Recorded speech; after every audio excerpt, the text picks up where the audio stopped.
Assalamualaikum warahmatullahi wabarakatuh.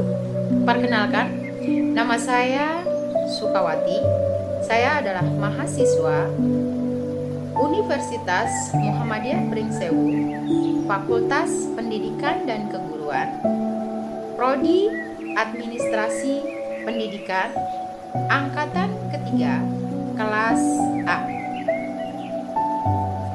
Di sini saya akan membuat video penyampaian hasil resume diskusi pertemuan ketiga mata kuliah Sistem Informasi dan Manajemen Pendidikan. Sesuai dengan hasil penangkapan atau kemampuan saya mengingat tentang materi-materi yang disampaikan di diskusi pertemuan ketiga. Yang pertama, tentang macam-macam diagram alir. Jadi saya menangkap atau memahaminya bahwa diagram alir itu ada 4 macam. Yang pertama, diagram alir dokumen, yaitu diagram yang menjelaskan alur dokumen suatu proses. Kedua, diagram alir sistem, yaitu diagram yang menggambarkan alur data suatu sistem informasi.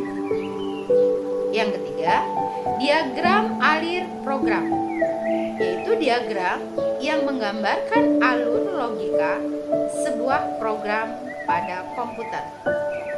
Yang keempat, diagram alir proses, yaitu diagram yang menggambarkan alur suatu proses sebuah bisnis.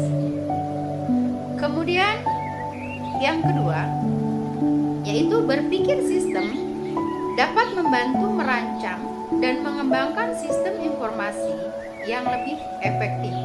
Di sini pemahaman saya kaitkan dalam dunia pendidikan sesuai dengan apa pekerjaan yang saya ampu.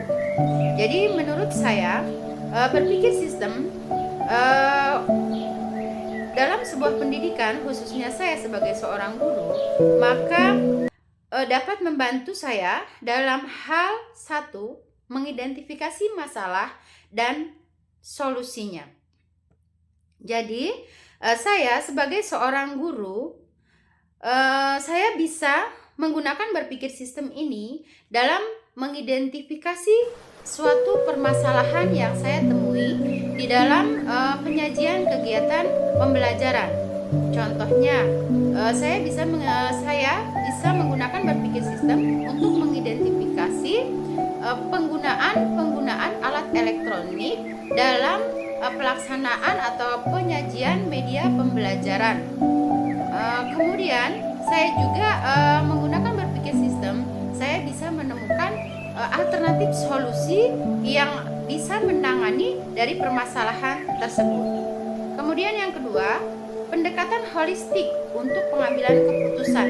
Nah, di sini saya artikan saya bisa menggunakan berpikir sistem untuk membantu saya dalam pengambilan sebuah keputusan dengan pendekatan secara menyeluruh.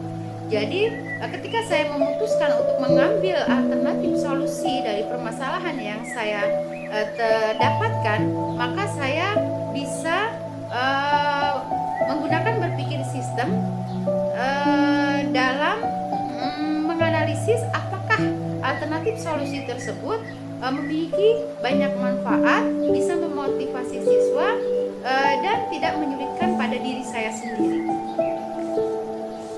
Yang ketiga, berpikir sistem dalam keadaan darurat. Nah, di sini saya juga mengaitkan kembali dalam dunia pendidikan. Contohnya adalah ketika seorang guru di masa COVID atau pasca COVID dalam penyajian pembelajaran. Jadi kita sebagai seorang pemimpin pembelajaran harus berpikir sistem dalam keadaan darurat ini digunakan untuk menangani kompleksitas yang muncul dalam dunia pendidikan. Misalnya yang tadinya saya ketika belajar normal, saya akan mengajar dengan cara tatap muka dan bertemu dengan siswa-siswa saya.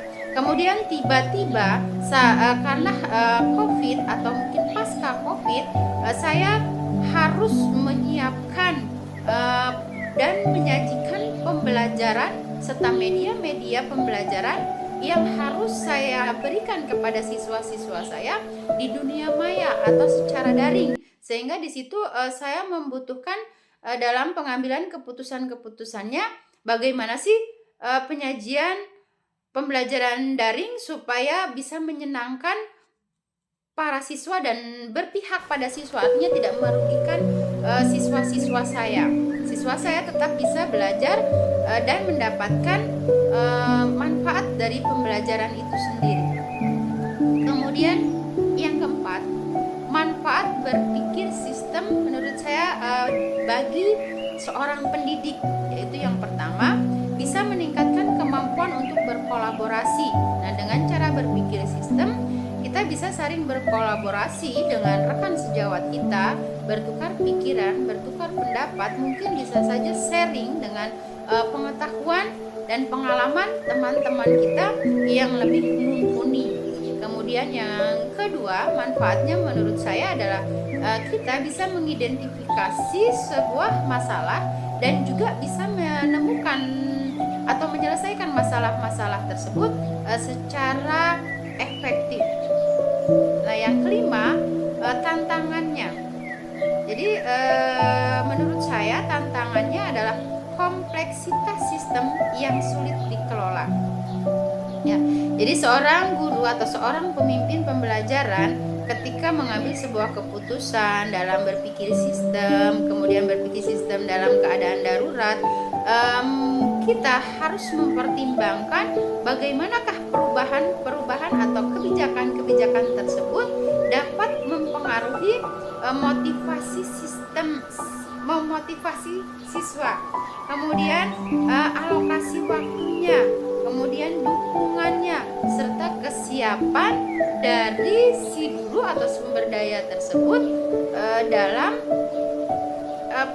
menerapkan sistem informasi tersebut. Mungkin itu yang mampu saya tangkap dan saya rekam dari pembelajaran pertemuan ketiga tentang sistem informasi dalam dunia pendidikan. Terima kasih saya ucapkan kepada dosen pembimbing mata kuliah Sistem Informasi Manajemen Pendidikan, Bapak Dr. Andes Arman MPD, atas motivasinya yang diberikan kepada saya khususnya agar saya lebih berani dan bisa mengalahkan rasa takut saya untuk berbicara di depan orang banyak. Saya akhiri, wassalamualaikum warahmatullahi wabarakatuh.